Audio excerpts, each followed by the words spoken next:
What is up, guys? Steven here, and today I'm going to be bringing you an OU game I had against Joey on the Suspect ladder.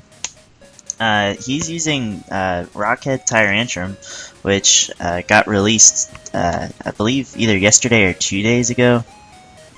And his team looks really fun. He has a Klefki, which is really a fun mon in this tier right now. It's really useful because it has access to dual status as well as spikes, and a lot of teams are either running no hazard support or spin support, and it's a lot easier to pressure spinners than it is to pressure defoggers. And the tier is really balanced right now. The team I'm using is pretty much just like a standard balanced core of Hippo, Starmie, pick a fire flying type, either Talonflame or Charizard Y, and a grass type, and in this case it's Venusaur. And the team is rounded out with a dual fairy core. This isn't my team, it was given to me by Fingers Crossed, and I believe it was made by ABR. So it's a really fun team to use. Looking at team preview, things that are threatening, actually that Tyrantrum is a huge threat. If it's banded, then it can really just come in and click Head Smash and start to wear down my Hippo, which I desperately need for Klefki and stuff like that. And it's just really useful to have. In addition, things I'm worried about are that Thunderous, if it's the HP flying variant, then my Venusaur doesn't wall it, and then it's a huge threat to my team. So let's get right into it. I'm actually just going to end up leading off with my Venusaur, expecting the Mamoswine so I could get a free Giga Drain off, but he ends up leading with Tyrantrum, Dragon Dances, and then just does a crap ton to my Hippo. Eats up the Earthquake. And since he's locked in Outrage, I'm just going to hope he gets the 3-turn.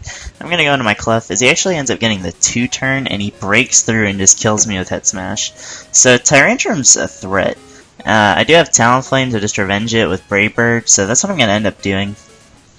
He's just going to fodder that because it's not too useful anymore. Now he's going to go into Starmie, and my best check to this actually is my own Starmie.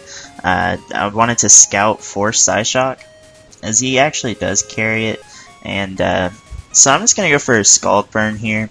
Actually, I end up getting it, which is useful, because this means that his Starmie is now on a timer. And I can just recover here. And at this point, I know I can live 2 more attacks, so I'm just going to fire off a Scald, trying to pick off this Starmie. He ends up going into his Thunders, and that does absolutely nothing. So I'm basically forced to go into my Venusaur here, as he goes for Knockoff. And I'm pretty free to click HP Fire, expecting that Klefki to come in, so that's what I'm going to end up doing. It does absolutely nothing, so he's most likely Spadef, and since he has no item, he's most certainly dual screens, so I'm going to go into my Starmie here and just kind of fish for a burn again, and I get it again, which is really lucky. So I'm going to go into my own Klefki, just because once this dies, I didn't want something to have a free setup opportunity, as he goes for Fairy Lock. So Fairy Lock forces the opponent to stay in for 1 more turn, so he basically would have gotten to choose what he wanted to go into on my Starmie, no matter what.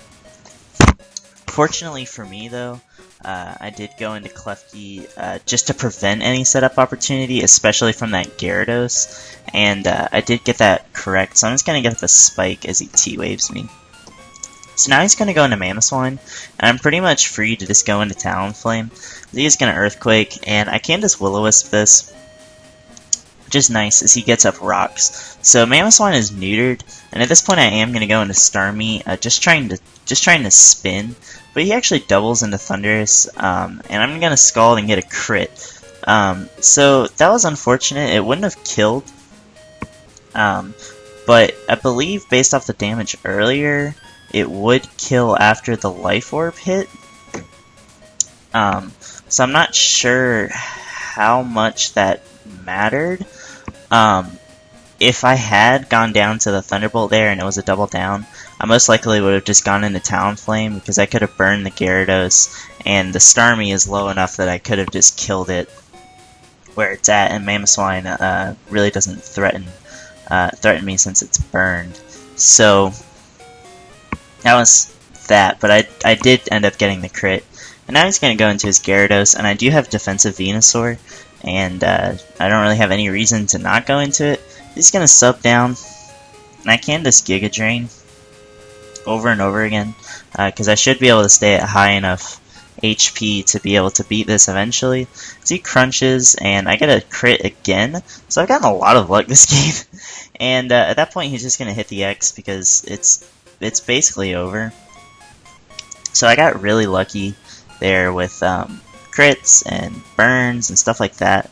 I also had a really good team matchup, so I don't know if this game was a reflection of the skill of the players as much as it was just kind of the circumstances of the game, being team preview as well as obviously things that neither of us can control, like scald burns and crits and stuff like that. That last crit I don't think really mattered. I think I still had the game regardless. But it was fun, and if you guys like this video, drop a like, drop a comment, and I will see you all next time. Peace.